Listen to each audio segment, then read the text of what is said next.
At the time that I filmed this footage, I had been carrying it for about a little over a week. During my initial review, I believe I said that I really liked the bag and I thought the shape especially was super cute, and that's still true. Nothing's changed.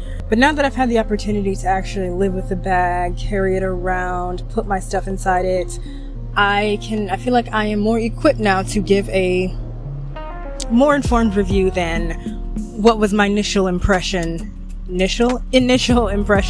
before. This is one of the first bags that I've had from Coach in recent times. I'm not a Coachy. I don't even think I'm their target audience. Why is that? I find that their bags are a little polished, like a little too polished for what my aesthetic is, which is kind of more like, I don't know, boho, vintagey. And I'm not saying that style doesn't necessarily mesh with a more polished Coach bag, but just for me, I usually like to go more rustic for my handbags. But anyway, I bought this bag during like a period of acute depression in my life, and so I don't know that I would say that at the time it was the most practical for me, or that I even needed another bag, but what else is new, right? The first thing that I'd like to discuss is how much the bag has softened up since I first got it. Like, I remember when I was first unboxing it, well, I don't remember if I said it in the video, but one of the things that I noted was how stiff it was. And I really love a slouchy, floppy bag that puddles. And this was not that. And so I was a little bit concerned that it was just going to be too stiff and too kind of like buttoned up for what my aesthetic really is. This bag has softened up more significantly and more quickly than any bag I've ever had.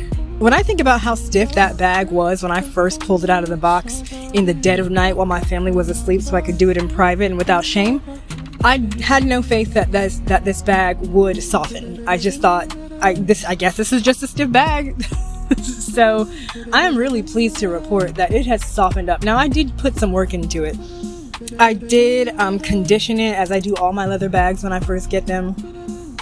And then I also rolled it, squished it, squeezed it, abused it, all of that. And also just carrying it, just the day-to-day carrying of the bag allowed it to really soften. And I was really pleased with it. The other thing that I was really concerned about was the handles, because they were just in the way. They were annoying. They were awkward.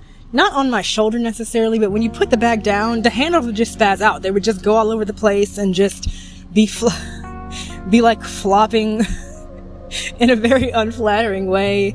And I couldn't get behind those handles. I did not like that. But again, I am pleased to report that those handles really did soften up.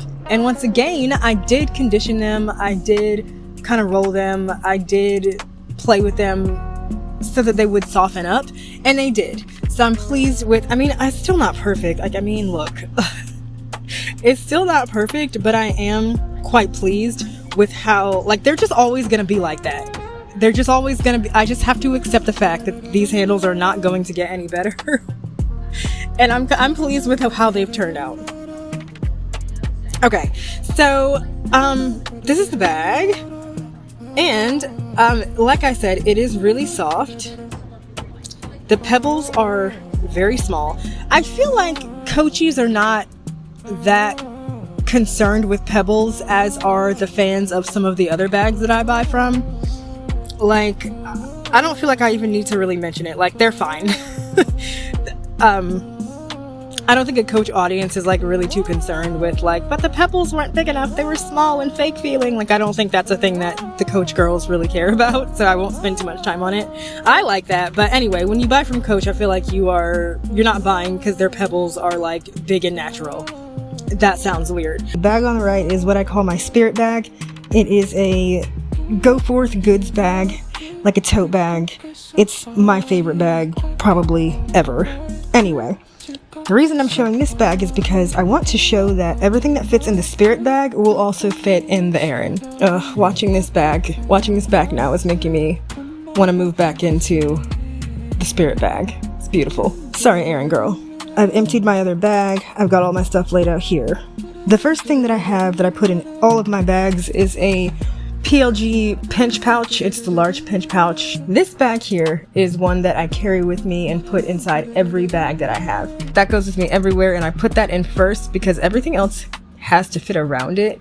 It's not anything I can just like plop inside, especially in a bag like this. The next thing that I'm putting inside, I always put this in the bottom because it's really squishy, is my pencil case. In there, I've got all my pens, a vape, and my little stylus for my iPad. I carry this so that I'm motivated to actually write in the planner that you see off to the side there. That is my Kindle. That goes beside the pinch pouch. I have a Kindle, I don't know, regular Kindle, not like the Paperwhite, I don't think. That is my favorite PLG little. It is I was gonna say small sunset pouch, but there's only one size of sunset pouch. Anyway, it's a sunset pouch in the color Koi. It's the most fluffy, squishy, most satisfying thing ever. It contains all my lip glosses and a travel perfume. That center compartment is filling up, and I don't remember how else I packed this, so we're finding out together. That's my wallet. It's a traveler's, wanderer's wallet. That is another wonderful, fluffy, squishy object. That is the penny pouch from PLG. In there contains my headphones, and I have a terrible habit of taking off jewelry randomly, willy-nilly throughout the day, and I always lose it. And so I got that so that I could have somewhere to put my jewelry and not just be losing it forever. Okay, so as you can see, that middle compartment is stuffed, and that's where I put most of the stuff that like I don't want to risk falling out or losing in any way. So now it's time to fill these side compartments. Now, I do want to say that these side compartments, they're not compartments, they're more like pockets. They're not really functional, in my opinion. The reason I say that is because the magnets that attach them are simply not strong enough to hold the sides together, especially if you have a lot of stuff in that center compartment. I did figure out a fix and a workaround for that, and I'll show that shortly, but that's my issue with this bag. That's relatively small issue, but it is an issue with this bag. It's that the magnets just don't hold up to what their purpose is supposed to be. If it's if they're just pockets, then fine, but I feel like this bag is advertised as having organization, storage, and it doesn't work for that purpose, especially if you use the bag to its full capacity.